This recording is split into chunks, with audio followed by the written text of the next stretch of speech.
Hello, warriors. Thanks for tuning in to the Invisible Diaries, where we shed light on invisible and chronic illnesses through community support, education, and advocacy.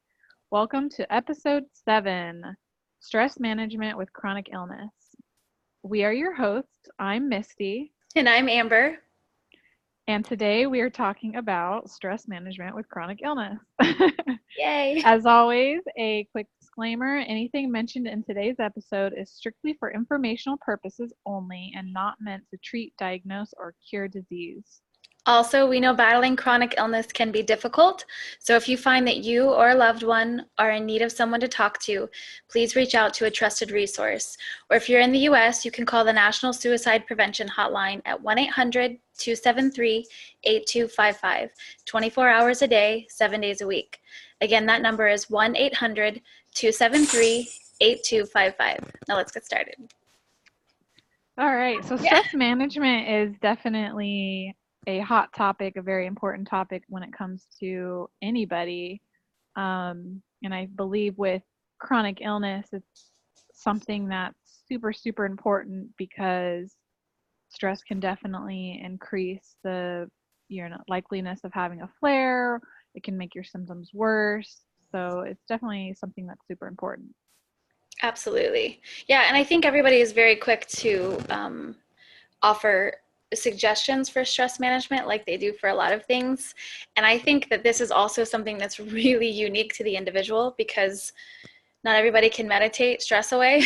And as much as Yeah. I love meditation and think meditation has a place, just like yoga, just like juicing, I don't think that it's a one size fits all kind of thing.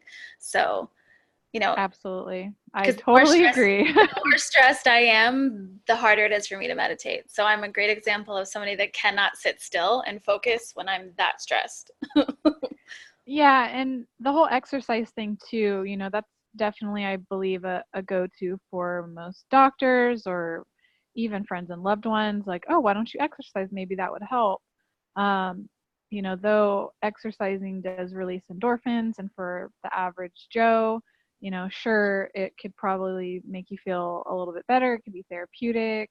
I get it. However, that's not always the answer for everybody, especially someone who deals with a lot of cardiac issues or postural Right. orthostatic tachycardia Yeah. syndrome, Yeah. Because then you have low exercise. blood pressure.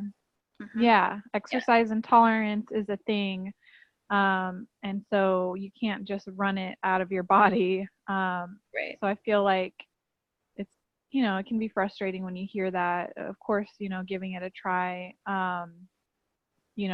may be okay, but it should also be, something that really you kind of should be able to feel out on your own, because I want to say consult your doctor, which I'm saying consult your doctor. Absolutely. However, sometimes our doctors aren't always the best judge of that, especially if they don't know or have properly like diagnosed you or know 100% what's going on yet.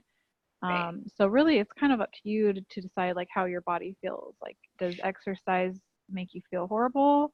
Right. Um, then maybe trying to like tone it down and just do something really small to begin with. Absolutely. Well, and also being patient with the fact that it could change. So if you're in a flare, you might not be able to manage stress the same way you would when you're in remission. So, I mean, because sometimes your body will let you do things that it doesn't normally let you do, depending on where you're at with your. I mean, at least Right. for me, I know things I can do when I'm either in remission or I'm not quite as symptomatic, versus like I could take a walk around the block in the evening or walk the dog. Whereas if I'm in a flare, I'm lucky to check the mail. So, That is a very good point. That's always going to vary, I believe, for people with chronic illness. There might be a day where you have the energy and the endurance to, maybe exercise or do these things. But, I know for me personally, that's always usually my setback. I get that aspect of, having to build endurance, and that you can't just, pick up and run a 5K. You have to, you know, work your way towards that. But, for me, that's not, I guess for me, trying to work out on a regular basis isn't it's just not going to happen Well, I mean, with like, my heart. yeah, and for me, it's finding things. I mean, especially for people that are dealing with a very overactive sympathetic or parasympathetic nervous system, you know, it's finding other ways. Like my husband, I grew up singing. My husband just told me the other day that singing is actually something that calms the sympathetic nervous system. So I was like, Oh wow, oh, that's so something cool. that I enjoy doing anyway, that I don't really make a lot of time for now that I'm busy and in school and I'm a mom and a wife. You just don't That's think about cool. it. Something that I used to do every day because I practice just like I would any other sport or anything. I was like, oh, I guess I'll go back to making time to singing for a few minutes every day just because if it's something that I enjoy doing anyway that also helps calm my nervous system, Yeah. that runs crazy in the summer with the heat anyway. Oh, absolutely.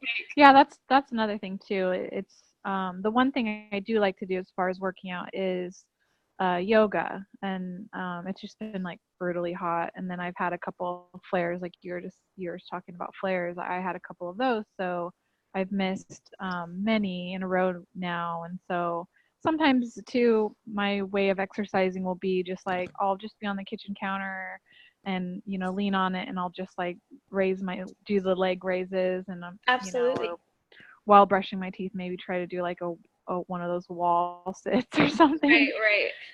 you I know just um I just found a 7-minute workout. I say workout. It's not really workout. It's like, because you have to be careful. I mean, if my heart rate's already running high, if I'm in tachycardia, I tend to wait until it calms down. So, yeah, but so I was like, 7 minutes, I can do almost anything for 7 minutes. So it's like right. do a few jumping jacks or depending on, if my body's cooperating.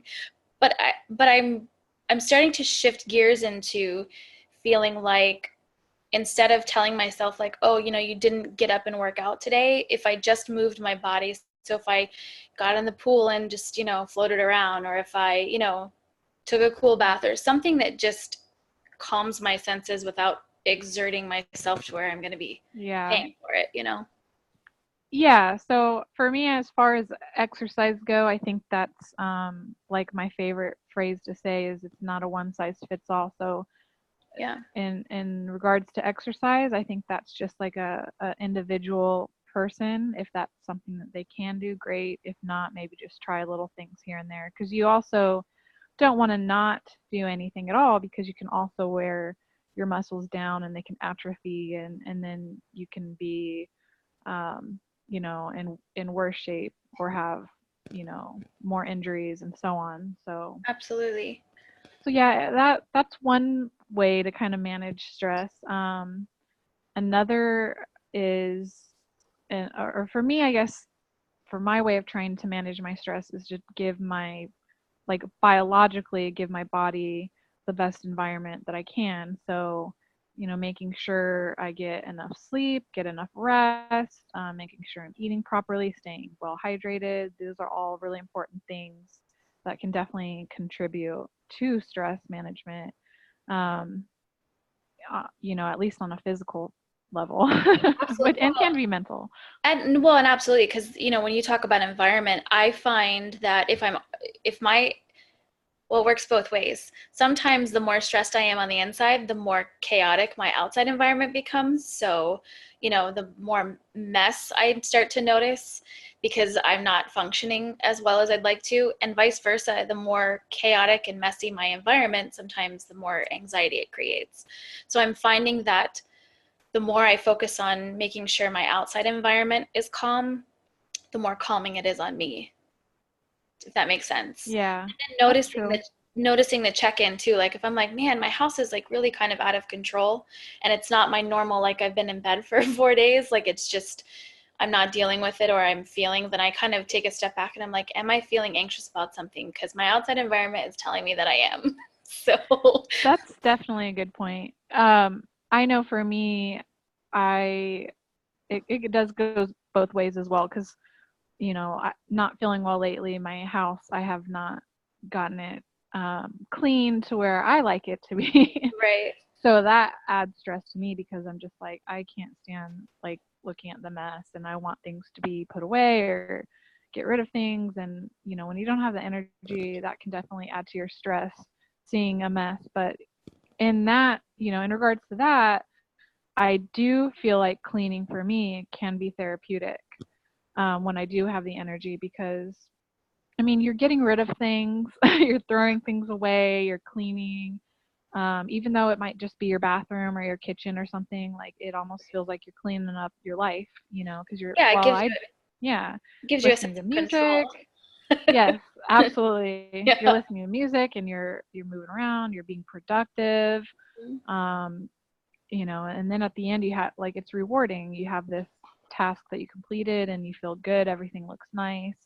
Right. Um, so that's always been like super therapeutic for me. Like my husband sometimes when he sees me cleaning, he's like, "Are you okay?"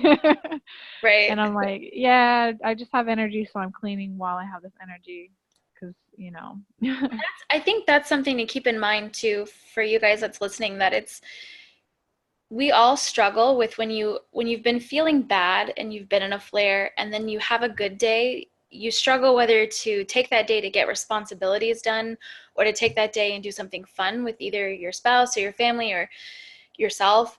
And that's okay. Like I want to make sure people don't, like, we all struggle with that guilt of like, all right, I've got a good day. Like, what do I do with it? Do I do some things that I should do, or should I do some things that'd be good for the soul? Like, you know what I mean? yeah, So I think housework's always going to be there. So as long as, you don't have like cockroaches crawling everywhere and it's not, there's a difference between right, messy and dirty. So, just make sure you're doing things that fill your cup, which we post a lot about on Instagram. It's important to do the things that fulfill, they're good for your mind, your body, and your soul, not just, is your house clean? right. Yeah, exactly. And so, if you're not giving your body the time to recover, Mm-hmm. because it's not about just lying around and being in bed and while the birds chirp, like a lot of people with chronic illness, like rest is so crucial and important because your body needs to recover. Mm-hmm. When you're having a flare, you're not feeling well. I know for me in the past, I used to mask it with lots of coffee and other things, drinking or whatever, like, and just kind of try to numb those out. And that's not anything that I do now. So Stimulants, antidepressants. yeah, so I feel it all. But, I guess what I'm trying to say is that uh, it's kind of over time I've learned how important rest is and recovering is. In the past I just wanted to like live every moment I could, and Yeah, now I just want to I still want to live every moment I can, but I also, I know that like my priority has also become trying to recover and rejuvenate my body so that I can enjoy my life, you right. know. Well, and I find too, I don't know if this is true for you, but I find that sometimes, I get so fixated on getting things done, especially if I'm feeling better because I'm trying to make up for lost time, that a lot of times I'll Mhm. forget to schedule in that self-care. So like, I'll notice like, oh, I had a really good day and I had a great like productivity day as far as work goes, but I didn't journal, I didn't, stretch, or I didn't do anything for myself that actually fills my cup. I just had a productive work day. So it's like, I think, at least I know I'm guilty of pushing through. And so then all of a sudden it'll be 3, 4, 5 days where I've been like, all right, I've been decent health wise, but I haven't done anything for myself because I've either Yeah, and been, then you crash. and then you crash. Exactly. Yeah. Or I tend to notice that my mood either will get very dark or I'll be angry and I'm not sure why Yeah. I'm angry. So And that's where the poor stress management comes in, is when you start to get a little irritated, and your threshold really just kind of is minimized. absolutely. Well, and I think we've said it before in previous episodes, but we'll say it again and we'll keep saying it, is that guys, ask for help. Right. Everybody has somebody, and if you don't reach out, oh my goodness. You guys can't see this on the podcast, but her cat just crawled up in her lap and is the most adorable thing ever. Yeah, pets are great for stress management. Pets are great. It was like right on Ac- cue. yeah, actually, that's It's so true though. Having a pet, it's like I was reading about just the psychological aspects of having a pet. It's and you know, off the top of my head, what I thought was really interesting is that they said um it's like an easy love to have because you love this thing that's not like this complicated thing like a relationship, you Right. know, where you can have arguments and blah blah blah. It's like you're still getting that fulfillment of having like this relationship, except it's easier, and you also have this responsibility and Right. something to like look forward to, Sense of and purpose. Yeah. yeah. So there's just a lot of really cool, interesting things about how pets can help with your mental health. Yeah, pets are great. And if you can't, if you're a teenager and you live with your parents or you have a roommate or a spouse that maybe has allergies or something, or you yourself have allergies, there's a lot of things you can do. They're obviously hypoallergenic pets, and but you can volunteer, which is another, Yeah. you're feeling up to it because then you're not working and required to be there. It's just kind of when you can. You can dog sit or cat sit or pet sit. I mean, Yeah, there's actually, volunteering at the Humane Society is something I did for several months. I haven't in a while lately, but I really enjoyed it. I was able to walk the dogs. I live in an apartment, so I can't have a dog at the moment because we're on the third floor, and that would just be too much to have to, you know, go through going up and down the stairs all the time. right. Um, More so than I already do. So walking the dogs at the Humane Society, it was just really cool because I developed relationships with these dogs. Some of them that have been there for a while.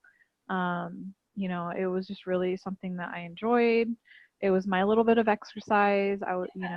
And another thing too for like stress management or health, your mental health is volunteering. I believe really is something that can boost your just how you're feeling every day, because again you have like this sense of purpose. There's something that you're doing, you're giving back. So volunteering is also another thing that can contribute to bringing like a positive influence in your life for sure. Absolutely. And there's a lot of things, creatively that you can do. If you think back to what you like to do as a kid, painting, and I know coloring, like adult coloring books are back. Something, doing puzzles.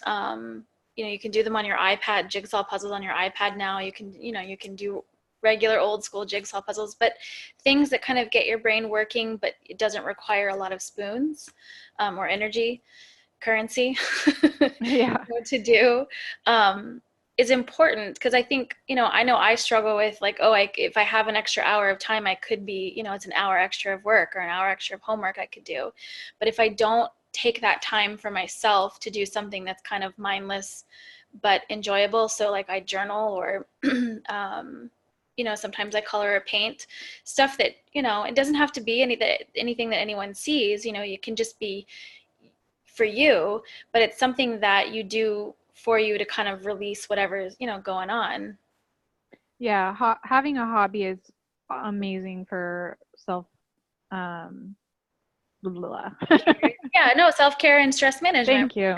Yeah, um it's so great for that because again, it's something that there's not a lot of pressure on. Like having a job, that's a lot of pressure. You have the pressure to succeed and get these tasks done in a timely manner, and there's deadlines, and there's bosses, and right. coworkers, and blah blah blah. Well, having a hobby is different because it's something that's kind of on your terms. It's at your pace. Whether it's just scribbling and picking up a paintbrush and writing, um, being creative, or I mean, there's so many things. Just even just going to like your local um, farmers market and browsing, and there's a lot of different things you can play around with and see what sticks and what makes you happy, and that's fun, and Yeah, just and if kind of you're gives a little color in life. if you're confined to bed, you can. I mean, when I was really spending a lot of time in bed, I was playing the ukulele a lot. Like, there's things that you can do, and obviously now with YouTube, you can basically learn how to do almost anything. So it's not like when we were kids, when you were really struggling like find the one Yeah. ukulele teacher in town or something. But there's a lot of things that you can do now creatively. Brain's not working. Um, that doesn't require a lot of money or anything like that, because you have paper Right. lying around, you have pen lying around. So Yeah, and another thing with stress management, if you just even just thinking of the word management, managing your life in any way, like think about like your finances, you manage your budget every month, and um, having your bank account, whatever. mhm, It's just like that what with your life. Like you do have to manage your life as well. And a lot of people don't look at things that way, so instead they just kind of like they just pile it on, they just roll with the punches, and eventually things catch up with you. And whether you're uh, dealing with chronic illness or not, um, managing certain aspects in your life is just super important. So, that's something that I really learned how to do, because in the past I used to be like a legit workaholic. um, whatever moment like I had when I wasn't like with the kids, I would just work, all day into the night. And then, I just would never say no. right, And I didn't take care of myself. I wasn't staying hydrated. Um, like how I felt, everything that was all in the back burner because I just wanted to be what I thought at the time was successful. Um, and so now in retrospect, looking back, I realize like, okay, there are so many things that are important that we forget. And a right. lot of times, like, we put ourselves at the very end to the point where some of us, our own self is not even on our list of priorities. Absolutely. Um, and I think that would probably be like one of the first steps to change is to put yourself in the front because Yeah. really in order to make everything else in your life, even with your family, to work together and reduce the stress and have everything run a little bit smoother would be, to make sure that you're taking care of yourself and you're managing your life, because that just makes even time with your family healthier and happier. Well, and that's, you talk about budget. That's actually one of the things that I implemented this year, which was time budgeting. So I sit down with my planner on Sundays and I kind of highlight, I have an hourly planner. And so I highlight, my time blocks basically. And so it doesn't always work that way, because I might have a day where I'm like needing a nap and I had planned on working for 3 hours and I end up having to, rest instead. But ideally, it gives me, I can put the things that are important. So I can time block for self-care time. I can time block for time with family. And at least it gives me an idea of where I'd like my time to go. And then I also keep trackers, so that I don't have to frantically remember every single thing, because that's something that stresses me out. I don't know if that's the same for you, Misty, but Yeah. like, the more I have to keep in my head, the more anxiety I have. So the more I can get on paper and kind of get out, whether it's a to-do list or a tracker or planning my time, the better my brain functions. Yeah, scheduling stuff is super important. Like there's literally on my calendar even just this week where I put like don't do anything today. Yeah, Don't absolutely. schedule anything. Um, in fact, whenever my schedule was too hectic Mm-hmm. and I was juggling, like I had way too much on my plate, like no days off, like overwhelming. What I started to do was would I picked a day of the week, which was Thursday, and I just pretty much like I blocked that day off every week, and I just said like I made a reminder in my calendar, do not do anything, do not book anything. Um, and there were times where once in a while I would not listen to myself and I would squeeze something in, but for the most part, like I forced myself to have a certain day of the week where that's where I could maybe go have lunch with friends or work on one of my hobbies or volunteering or whatever, or just do nothing and rest, Right. or catch up on things. And so, it was definitely like a huge, huge thing that I implemented and scheduling stuff in my life because I was like forcing myself to have this extra day. Right. Because I try to have Sundays too with my family. So sometimes just like one day isn't really enough. So even if you Right. can just schedule a morning, like on Mondays, I scheduled off Monday morning from like Right. I think 9 to 11, and I put write, so that way every week on Monday morning I will Carved be out. prompted to write. Right. And guys, moms especially, summer is a great time to take advantage of teenagers that don't really have the freedom to necessarily drive everywhere, but want a little extra money. And if you've got little ones at home, you can have them come in and do what we call like stay sitting, which is basically you carve out 2 hours for yourself, and you have a sitter in your house, but you go, whether you want to go and watch a movie in your room, or you want to go and work on your craft or your hobby, or you just want to take a nap, but it gives you that peace of mind, and you've brought somebody in that you trust, that gives them a few extra bucks, but also gives you that break. I think a lot of times we think, oh, well, if a babysitter's coming to the house to watch the kids, like I have to leave, but that's not true, because there are plenty of times that I had a babysitter come and I would just go take that nap, or I would go. And I think society makes us feel like it's bad parenting, but I think that it's doing things that take care of you so that you can take better care of your family is the best thing that you can do. Right. So it's just a suggestion in the summertime, because y'all know we like our naps. Oh yeah. um yeah, that's true. Even just like scheduling a nap. If you have to schedule a nap, then schedule yourself a nap for real. Um, Absolutely. yeah, so like we've been saying, management, uh, stress management Mm-hmm. is super important, because it can contribute to flares and contribute to your health. So, um, you know, finding a hobby or trying a light amount of exercise if that's okay with you. Counseling is amazing, having someone to That's talk to. Yeah, that's super important. I honestly think like every person in the world should have a therapist. Absolutely. Um, and so when we were talking about people with chronic illnesses, like I think it's a must. Like it goes hand in hand.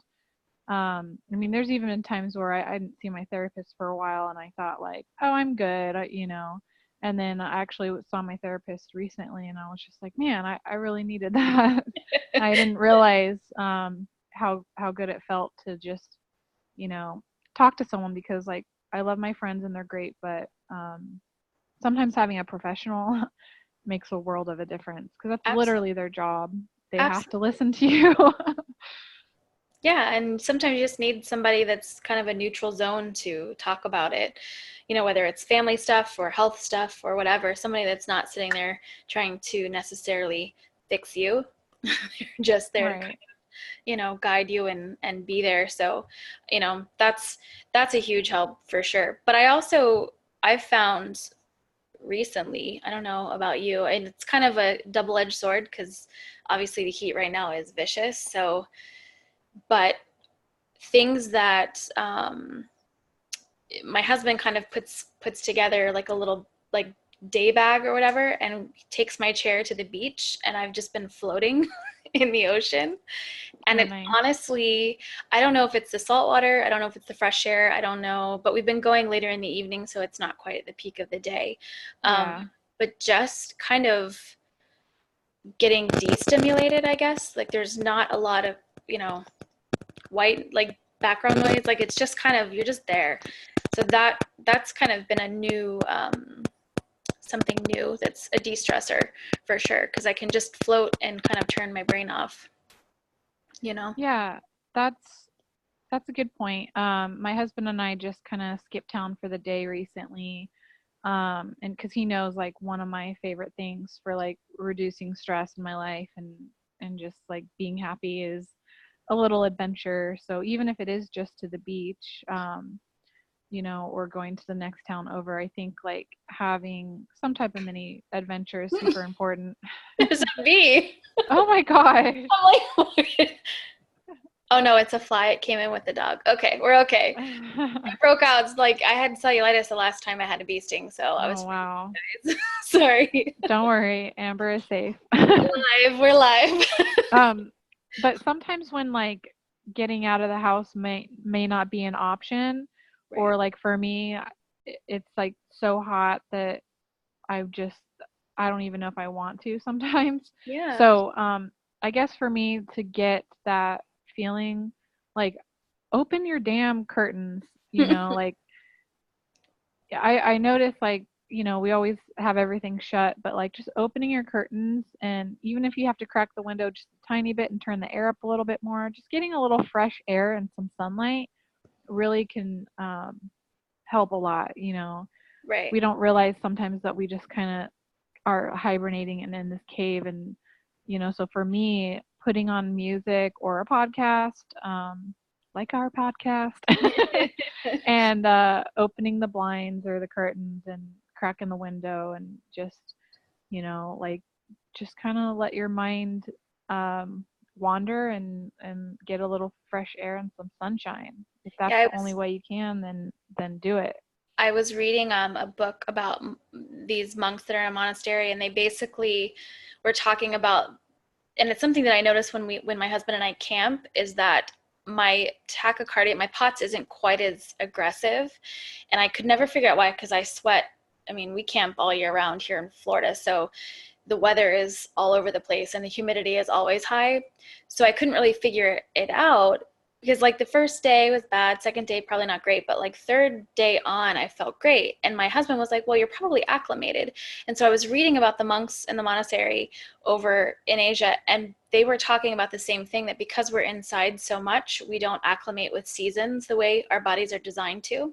So a lot of times that's why the drastic, and we had posted on Instagram yesterday about it, but like, you're either sweating or you're freezing and your body's not quite sure what to do. And especially here in Florida, you could be out in 100-degree temperature and then you walk inside and it's 70 degrees. That's a 30-degree temperature swing, Yeah. in a matter of minutes. And I mean, that's a lot for your body if you think about the way we were naturally, living in the world before we had the luxuries of AC. And some people even commented yesterday, they don't have AC because they maybe live in places that it's not quite as common, to have AC. Right. There's a lot to be said for allowing your body to acclimate when you open up the window and allow, some warm air in, or vice versa. So just something to Yeah. think about, with regards to, I think we get scared because I know for me, especially if it's really hot, I might be wiped out for a day or two afterwards. It's kind of like the POTS hangover. Um, Yeah.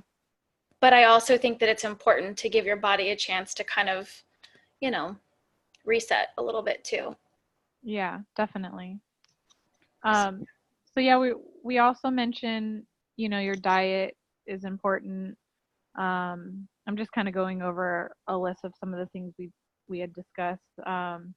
So, if you're gonna eat like a bunch of junk food, basically, I mean, in a nutshell, I'm sure most of you guys know this, but just in case, the things you're putting in your body, if you think about it, and you're drinking a soda that's loaded with, sugars and dyes and artificial flavors, and then you're eating like this processed bag of food, whatever it is, that has preservatives and dyes and, all of these additives, it's going to make your body feel sluggish.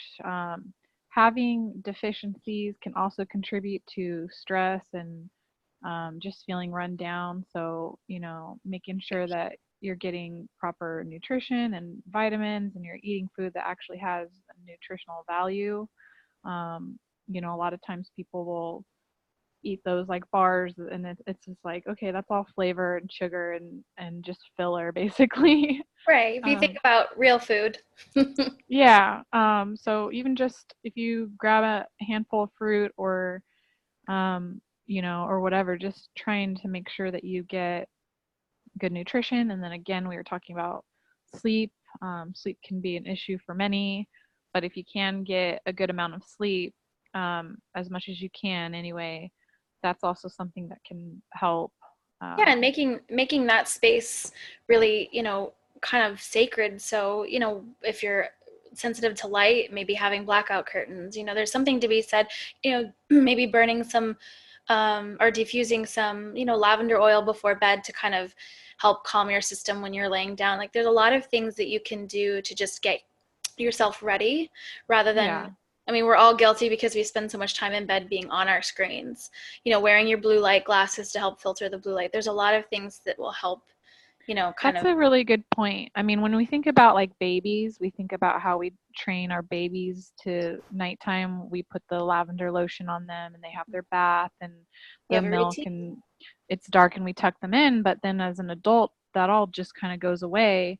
So, I mean, that's a really good point to just try to give yourself a routine, even if it's like, okay, I'm going to turn my phone off at 10 p.m. Yeah, I'm going to turn the lights out and I'm going to have a cup of hot tea to relax me and read a absolutely. book and have this routine at night. I think that could also be beneficial. I know I need to try that. Yeah, I've actually, there's some bedtime story podcasts that I've been listening to. So it's just kind of, like when you were a kid and if you either read bedtime stories or your parents read bedtime stories to you, it's just something that kind of, as I'm laying there and I spray, lavender oil on my pillow so I'm already breathing it in and I have a sleep mask. So, if my husband is reading or something, it doesn't bother me. But I'm already telling myself, that I'm ready for bed. And then by the time that the story rolls around, I never make it through because I'm relaxed at that point.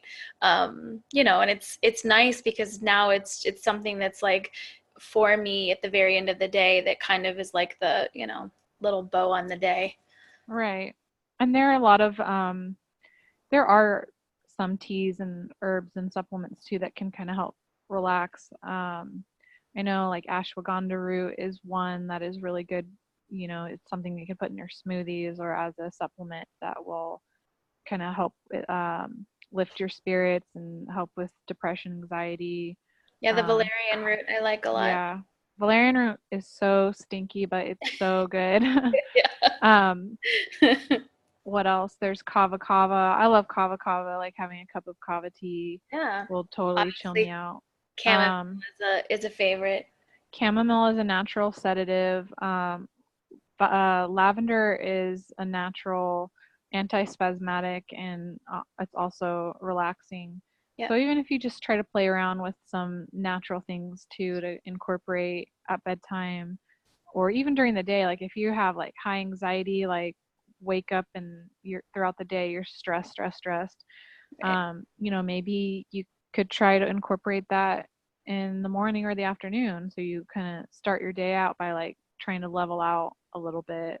And um same thing that, creating a nighttime routine, it, no different than your morning routine, whether it's having, a piece of paper and, a lot of times at night when my mind's racing, especially when I have like, spoony brain going and it's like my body is so tired, but my mind's still awake and the melatonin hasn't quite kicked in yet, that yeah I kind of do a brain dump. And so I have a notebook on my nightstand and I just, anything that's floating around in my head, I just dump it.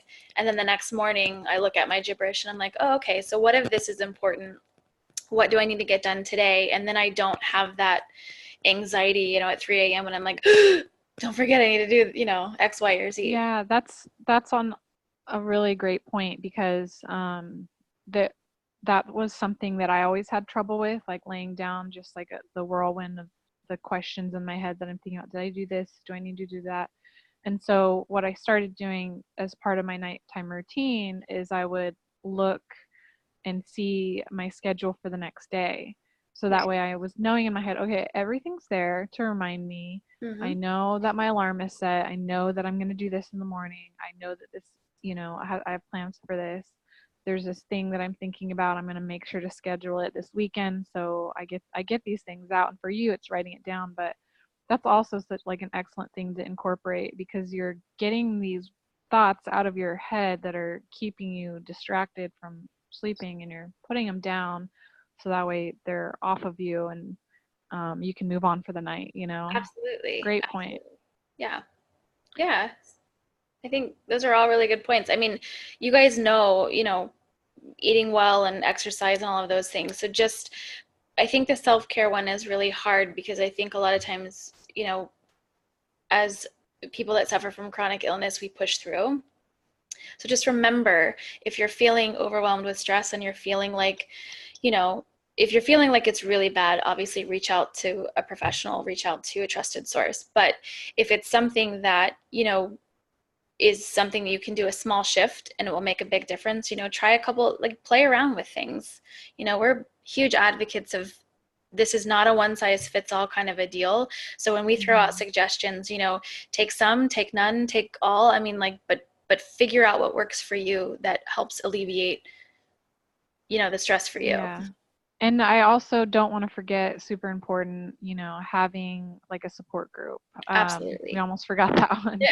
Um, we kind of have our own little support group going on, just people with chronic illnesses and visible illnesses, hence the Invisible Diaries. Right. Um, Spoonies and all of it. Anyone really, everyone's welcome to our tribe. But whether you're going, if you have something in your life that's, even if it's just a mommy group, or if you're a widow, maybe joining a group for that. If a group for chronic illness, any type of support group. And if you don't feel like you have anything in your life that requires a support group, then even if it's just a book club, having like a group of people in your life that you have, I